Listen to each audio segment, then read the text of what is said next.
सर्वांना सप्रेम नमस्कार व सर्वांचे हार्दिक स्वागत. आजचा नवीन विषय आहे मांग आणि मातंग यावर थोडीशी चर्चा. मांग आणि मातंग आणि आदिपुरुष कौशलराज पसंदी यांचा काय संबंध होता तो आपण आज पाहणार आहोत. याविषयी इतिहास आम्हाला माहीतच नाही. पुरातन गोष्टी आणि बनावट वंशावली बनवून या लोकांना नेहमीच तुच्छ वागणूक दिली गेली. यांना नेहमीच असे सांगितले जाते की तुम्ही बिनकामाची माणसे आहात, म्हणून घाण आहात, तुम्हाला खालच्या पातळीचे काम करण्यासाठीच देवाने पाठवले असे सांगितले जाते. आणि या ब्राह्मणांच्या आणि पाखंडी लोकांवर आम्ही यामुळे विश्वास ठेवतो कारण आमच्याजवळ सत्ता नव्हती, संपत्ती नव्हती, सामाजिक स्थिती अत्यंत हालाकीची होती आणि समाजात जे सत्ताधारी लोक होते ते आमच्यातीलच काही त्यांचे पाय चाटण्यात व्यस्त होते आणि यामुळेच हा समाज प्रगतीपासून नेहमीच वंचित झाला. मित्रांनो, आजची स्पीच खूपच माहितीपूर्ण आहे कारण इतिहासात गडप झालेली माहिती आज समोर येणार आहे. त्यामुळे होईल तितकी ती पसरवण्याचे काम तुम्ही करा. मातंग आणि मांग यांच्यापर्यंत अजूनही शिक्षणच पूर्ण पोहोचले नाही, मग त्यांचा इतिहास माहीत होणे लांबच राहिले.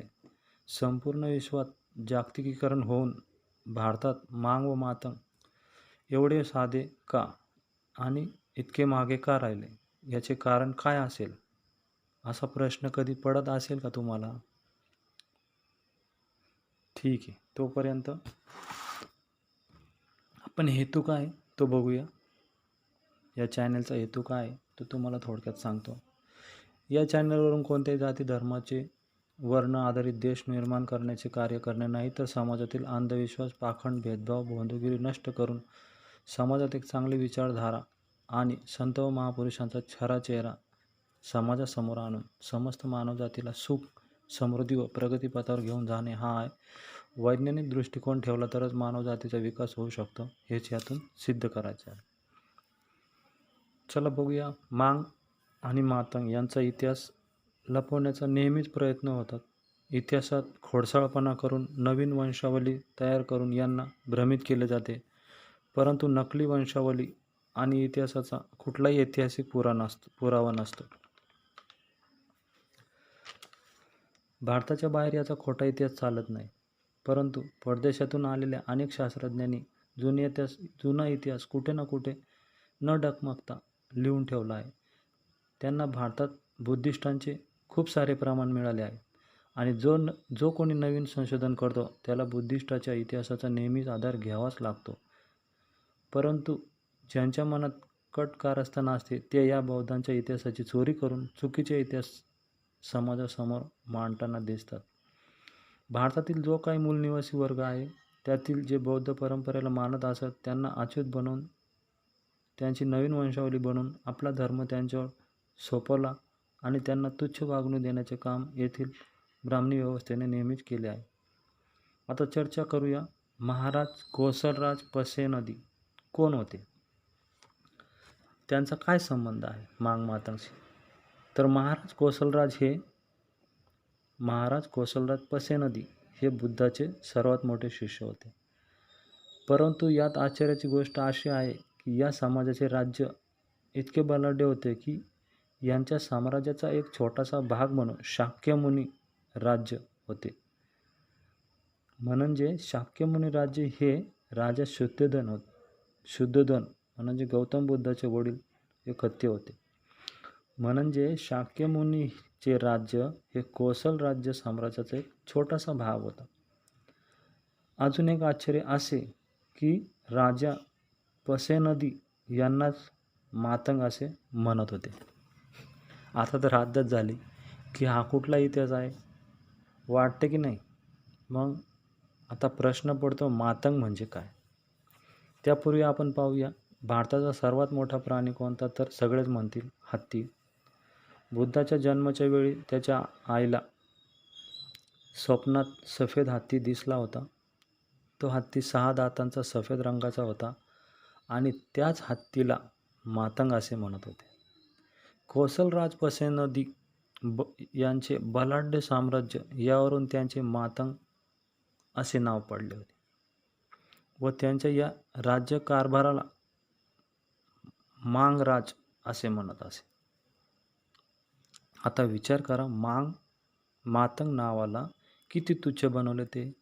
आणि आपल्या आणि आमच्या पाखंडी इतिहासकारांनी यांच महाराज पसेनदी राजाचे पूर्ण नाव बदलून प्रसेनजीत केले आहे. हेच तर धूर्त आणि पाखंडी लोकांचे काम आहे. अगोदर नाव बदलतात आणि मग कार्य व इतिहास बदलून नवीन बनावटी वंशावली समाजासमोर सादर करतात. आता पाहूया वंशावलीत कसा बदल करतात ते. त्यासाठी एक पुस्तकाचा आधार देईल, परंतु त्यापूर्वी लेखक कोण होते ते पाहूया. लेखकाचे नाव आहे शांती स्वरूप बौद्ध. हे आत्ताच्याच काळातले म्हणजे 21व्या शतकातले आहेत. बाबासाहेबांनंतर जर कोणी बौद्ध धर्म पसरवण्याचे काम केले असेल, ज्यांनी कोणी केले, तर त्यांच्याच 4 खांबापैकी म्हणजे या कार्याच्या 4 खांबापैकी एक महत्त्वाचा खांब म्हणून त्यांच्याकडे आदराने पाहिले जाते. तर त्याच शांती स्वरूप बौद्ध हे पहिल्या रांगेत येतात. शांती स्वरूप बौद्ध यांनी भारतातील जे मूळ आणि जुना समाज आहे यांचा इतिहास, ऑथेंटिक आणि आंतरराष्ट्रीय पातळीवर इतिहासाचा सखोल अभ्यास केला आहे. यानंतर त्यांनी तो इतिहास समाजापर्यंत पोहोचावा म्हणून आपल्या लेखणीत उतरवला आणि पुस्तके लिहिली. परंतु कुणी प्रकाशित होऊ देत नव्हते त्यांची पुस्तके, कारण समाजासमोर पाखंडी लोकांना इतिहास लपवायचा होता, कारण त्यांचे सर्वच कारभार उघड पडणार होते. म्हणजे खरा इतिहास मांडण्यासाठी सर्वांचेच पाय मागे होत होते.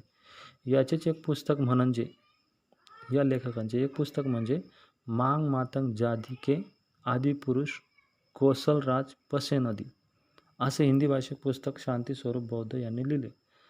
परंतु यांनी लिहिलेले पुस्तक हे कोणीही प्रकाशित करायला तयार नव्हते. मग स्वतः त्यांनी पुस्तक छापली तेव्हा ब्राह्मणवादी लोकांमध्ये खळबळ होऊ लागली आणि त्यांना मारण्याच्या धमकी देऊ लागले. त्यांना म्हणाले, तुझा गळा चिरून टाकू, तुझे हात तोडून टाकू, तू राक्षसी आहेस, अशा प्रकारचे हिणवू लागले. ज्यावेळी पुस्तके बाजारात विकायची वेळ आली त्यावेळची गोष्ट सांगतो. सध्याच्या दिल्लीमध्ये प्रगती मैदान येथे दरवर्षी मोठा मेळावा भरतो. याच्यात बहुजनांचीही 5 ते 6 पुस्तकांची स्टॉल असतात. यातील सर्वात मोठे पुस्तकाचे स्टॉल हे सम्यक प्रकाशनचे असते. जेव्हा शांती स्वरूप बौद्ध यांनी आपला स्वतःचा स्टॉल लावला होता त्यावेळी मनवादी लोक तलवार घेऊन उभे राहिले आणि म्हणाले, तू इथे राक्षसी पुस्तके विकणार? कसा विकतो तेच बघू. यावर शांती स्वरूप बौद्ध छाती ठोकून उभा राहिले आणि म्हणाले, कोणात दम असेल तर अडवून दाखवा. तेव्हापासून बहुजनांच्या नायकाची पुस्तके इथे मिळू लागली. ब्राह्मणांनी हे दुकान उधळून लावण्याचे अनेक प्रयत्न केले, परंतु त्यांना यश आले नाही. यांच्यामुळेच आज आपणाला महापुरुषांच्या पुस्तकांचे एक प्रकाशन प्राप्त झाले. त्या प्रकाशनाचे नाव आहे सम्यक प्रकाशन. यांचा मृत्यू आता कोरोना काळात झाला आहे. यांनी लिहिलेले पुस्तक यात आढळते की ज्याप्रमाणे खत्तीय शब्दालाच क्षत्रिय शब्द बनवले आहे, त्याचप्रमाणे पसेनदी या राजाचे नावही प्रसेनजीत बनवले. आता तुम्ही ठरवा, तुम्ही राज्याचे वंशज आहात की शूद्राचे वंशज. जर तुम्ही मूलनिवासी आहात तर तुम्ही खत्ती आहात आणि मूलनिवासी इथले राजेच होते. आणि जर तुम्ही ब्राह्मणवादाला पकडून बसले, मग तुम्हाला राम, लव, कुश यांना मानावे लागेल आणि त्यांना मानले तर तुम्ही ब्राह्मणवादानुसार शूद्रच आहात. महाभारतात लिहिले आहे, क्षत्रिय आमचे महाभारतात त्यांनी असे लिहिले आहे की क्षत्रिय आमचे अनैतिक संबंधातील पुत्र आहेत, त्यामुळे सर्वांना इतक्या वाईट पद्धतीने मारायचे. महाभारतात उल्लेख आहे. क्षत्रियांच्या गरोदर बायकांचे पोट फाडून त्यांचा नायनाट केल्याचे वर्णन महाभारतात आहे. पुढील पुस्तकाचे काही भाग आहेत तो पाहूया.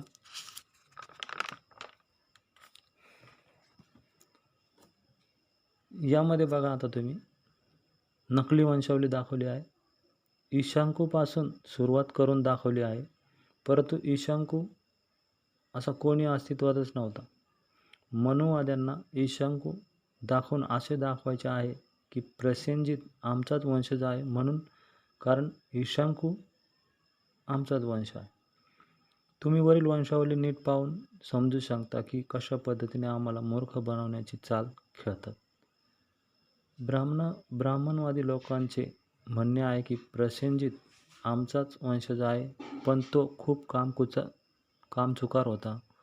तो काहीच काम करत नव्हता आणि त्यामुळे त्याचे राज्य राहायला गेल्यामुळे तो तुच्छ प्रकारचे काम करू लागला, म्हणून तो आमच्यासाठी तुच्छ आणि घाणेरडा झाला.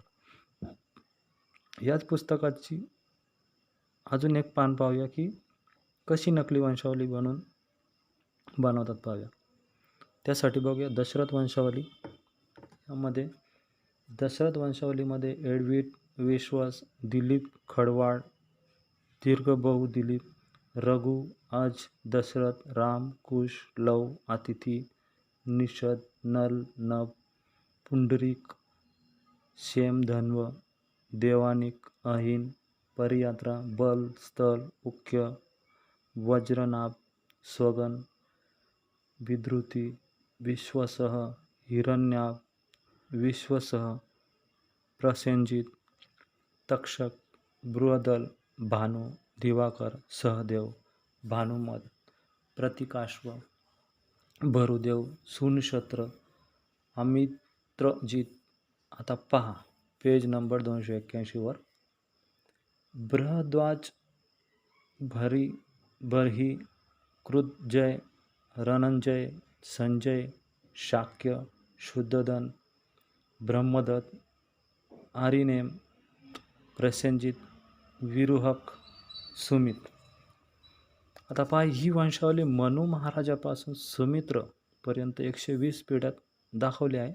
थोडक्यात दाखवली तुम्हाला, पण गंमत अशी आहे की यात शाक्यानंतर शुद्धोधन पण त्याचा मुलगा गौतम बुद्ध याचे नाव लिहिलेले नाही.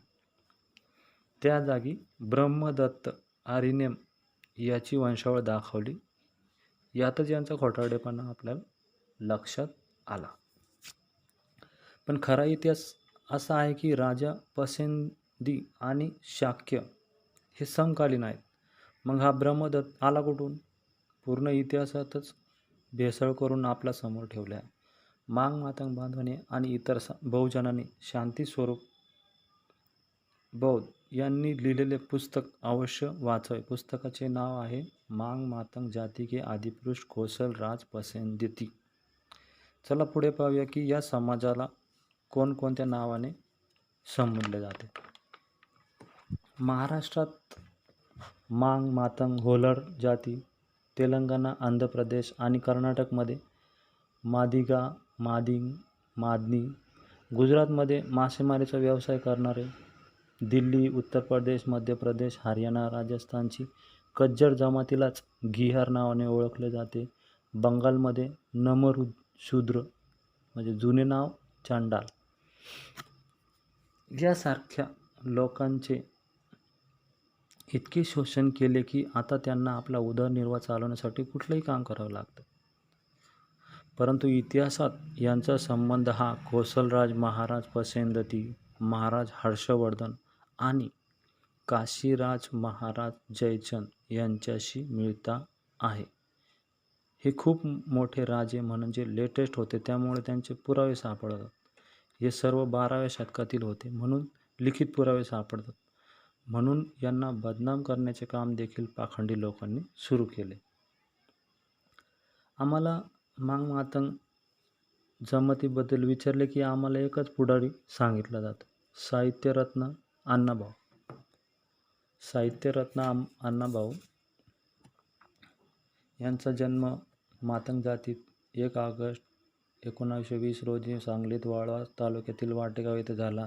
त्यांच्या वडिलांचे नाव भाऊराव सिद्धोजी साठे तर आईचे नाव वालुबाई साठे होते. मुंबईतील चिराग नगरीच्या झोपडपट्टीत अत्यंत हालाखीच्या अवस्थेत 18 जुलै 1969 रोजी त्यांचा मृत्यू झाला. 1.5 दिवसात शाळेत गेले ते.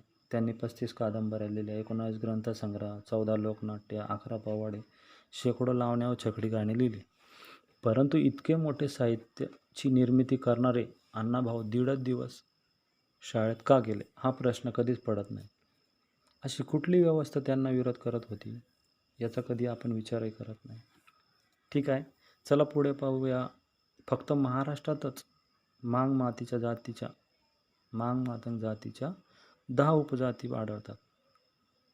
त्यात मांग, मातंग, मिनी मदिंग, दखनी मांग, मांग म्हशी, मदारी, गारुडी, राधे मांग, मांग गारुडी, मातंग गारुडी, मोची मांग, मराठा मांग यांची आर्थिक सामाजिक स्थिती इतकी दयनीय करून ठेवली होती की यांना आपला उदरनिर्वाह करण्यासाठी कुठलेही छोटे मोठे काम करून आपला उदरनिर्वाह भागावा लागत असे. त्यांचे काम पुढीलप्रमाणे: लग्नात ढोल वाजवणे, गावात धुणी भांड्याची कामे करणे, महिलांची बाळातपण करणे, त्याच्यानंतर घरातील साफसफाईची कामं करणे, बांबूच्या टोपल्या बनवणे, शेतकऱ्याच्या घरावरील छप्पर वगैरे बनवणे, नारळाच्या आणि कापसाच्या दोऱ्या बनवणे, विदर्भात जुन्या कपड्यांचे दुकान लावणे यासारखी कामे यांना करावी लागत. परंतु जेव्हापासून संविधान लागू झाले आणि मनुस्मृतीचे महत्त्व कमी होऊ लागले तेव्हापासून मातंग शिक्षण घेऊन सरकारी हुद्द्यावर काम करू लागले. आता विचार करा की डॉक्टर बाबासाहेब आंबेडकर नसते, आरक्षण नसते तर हे लोक कुठे असते. यांचे पूर्वज बलाढ्य राजे महाराजे होते तरी देखील पाखंडी लोकांनी त्यांना धर्माच्या नावाखाली कशी वागणूक दिली. त्यांना त्यांच्या पूर्वजांचा इतिहास लपवून जगावे लागत आहे. मांग मातंग समाजाला त्यांच्याच देशात एक अपमानित जीवन जगावे लागत आहे. महाराज पसेनदी यांना हत्ती पाळण्याची विशेष आवड होती, त्यामुळे त्यांची दूरपर्यंत गाजावाजा होता. पाली भाषेत हत्तीला मातंग असे म्हणतात. म्हणून त्या काळातील लोक महाराज पसेनदीचा विशाल साम्राज्य आणि हत्तीविषयी आकर्षण पाहून त्यांच्या साम्राज्याला मातंग राज म्हणून संबोधित असे. मातंग राज त्यांच्या परिवारालाही मातंग राज या नावाने परिवारालाही ओळखले जायचे. म्हणजे जसे आज एखाद्याच्या आडनावाने परिवाराची ओळख होते तशा प्रकार त्या काळात मातंग म्हणून कुठल्याही जातीचा उल्लेख नव्हता. महाराज पसेनदी यांच्या वंश आणि परिवारातील बरेचसे लोक मातंग नाव धारण करून महापुरुष आणि दार्शनिक आणि बौद्ध भिक्खू झालेले आहेत. त्या काळात मातंग शब्दाचा इतका प्रसार आणि नावलौकिक झाला की एखाद्याला सर्वोत्कृष्ट पुरस्कार म्हणून मातंग शब्द जोडून विजयी घोषित करत असे. याच मातंग राजांनी मगध राजाचा पराभव केला होता. आता तुम्ही सगळ्यांनी म्हणजे SC ST OBC यांनी विचार करा की खोट्या वंशावलीच्या मागे न लागता आपला खरा इतिहास ओळखला पाहिजे. त्यासाठी तुम्हाला फुले शाहू आंबेडकर यांच्या विचारधारेशी एकरूप व्हावं लागेल, तरच तुमचा विकास होऊ शकतो. नाहीतर या पाखंडी लोकांचे तर कामच आहे तुमचं मूळ अस्तित्व लपवून तुम्हाला नवीन अस्तित्व निर्माण करून देणे आणि परत तुमचा मेंदू गुलाम करणे. एवढेच सांगून इथे समाप्त करतो. धन्यवाद. चॅनलला सबस्क्राईब आणि लाईक नक्की करा आवडल्यास.